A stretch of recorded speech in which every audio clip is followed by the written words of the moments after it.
So today we're going to take a look at an alternate future of the world. This is going to be the episode 1 and this is going to be its own series now. Of course, if this first part gets enough support. But yeah, this is going to be the start of the alternate future of the world. Before we get into this video, first of all, I want to ask you to subscribe. Join the Discord server via the link in the description. Subscribe to the second channel. But yeah, now let's get right into the video. And before we officially start the video, I want to mention this. All major alliances like NATO, CSTO, the EU or the UN, they won't exist in this series. However, new alliances may be formed, so yeah, keep that in mind. But yeah, let's get right into the video. Now, in this alternate future of the world, events are going to take place and we're going to be going into the future. So yeah, as of right now, the first event that we're going to have to cover is going to be the Russia-Ukraine war. And not 100% accurate, but I'm pretty sure that this is what the front lines look like right now. The Ukrainians have now also started their own push into mainland Russia, so that's there. But we're gonna have to skip into the future and we're gonna have to see the result of this war or how it's gonna go. And once again, as I said, this series itself is going to be pretty unrealistic. All the events are not gonna be 100% accurate. But yeah, if you ask me, then I'm probably gonna say that after a very long time, the Russians are most likely to win this war if they stay consistent and if they stay stubborn. Western support for Ukraine is going to die out.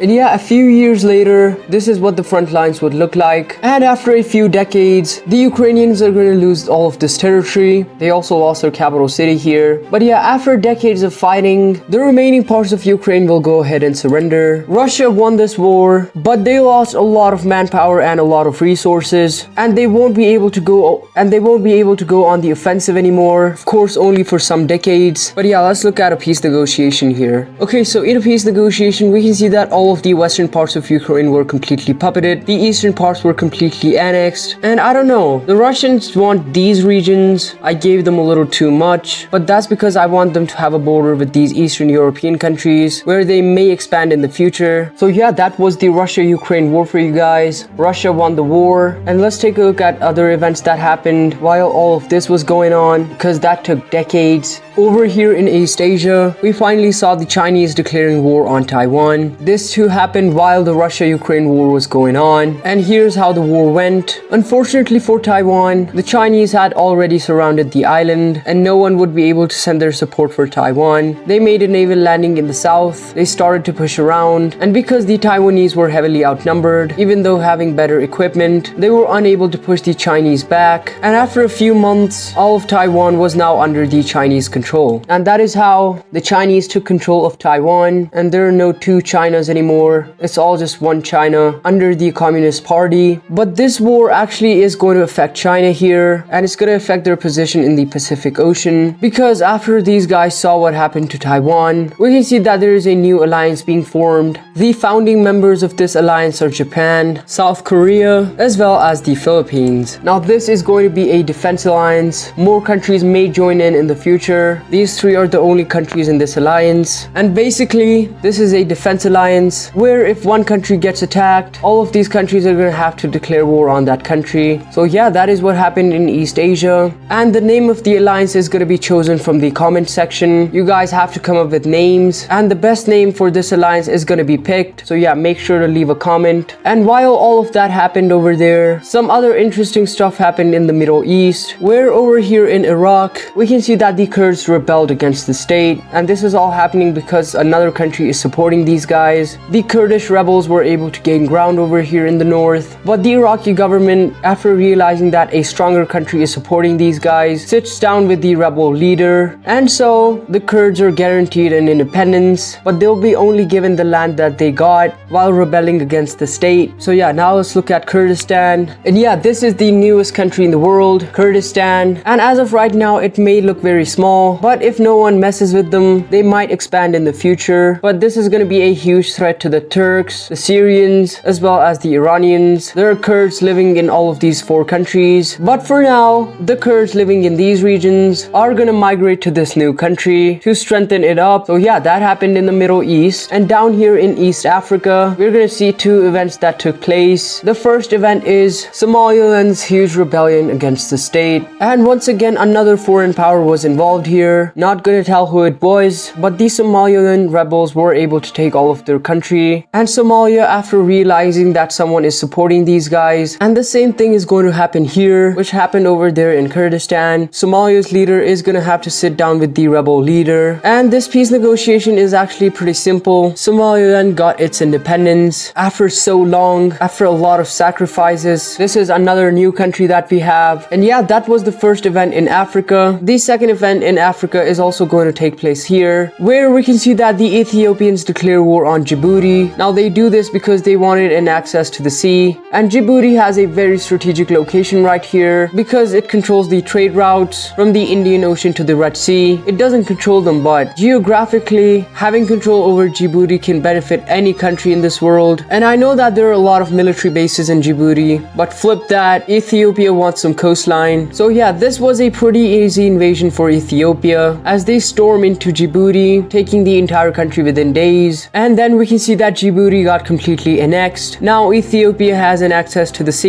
which is great for them. And yeah, that is all it for Africa. And now we're gonna have to go once again into Europe, where because there was no major alliance, we can see that the Serbs declared war on Kosovo. And once again, they did all of this while the Russia-Ukraine war was going on. I'm saying the Russia-Ukraine war was going on all this time because that was the first event that we covered, and that was the longest event. The Serbs pushed into Kosovo and overwhelmed these guys. After months of fighting, Kosovo ceased to exist, and then later on got completely annexed. And yeah, all of these events are gonna make these countries to form up alliances because they want to secure themselves, and a very strong European alliance comes into existence. The founding members of this alliance are going to be Germany, France, Italy, as well as the UK, kinda like NATO. But for now, these are the only countries that have joined in. More countries may join in the future. And yeah, the last event of today is gonna take place in South America, where of course we saw that the Venezuelans declared war on Guyana. We saw that Venezuela declared war on Guyana, and without an involvement of another country. This is basically how the war went. Venezuelans pushed in, they took control of the coastline, and they pushed deep into Guyana. And after years of fighting, the remaining parts of Guyana went ahead and surrendered. Guyana got completely annexed by the Venezuelans. I don't know if they'd be able to hold off, but for now they have control over Guyana. It all came at a serious cost. These guys have been sanctioned by the Americans now, and they also lost a lot of resources in this war. But yeah, this was the first episode of the alternate future of the world. If you did enjoy this video, make sure to subscribe to the channel, press the bell button, and yeah, I'll see you in the next video. What you waiting for? Click off the video. So here's the flag of a random country that I chose for today.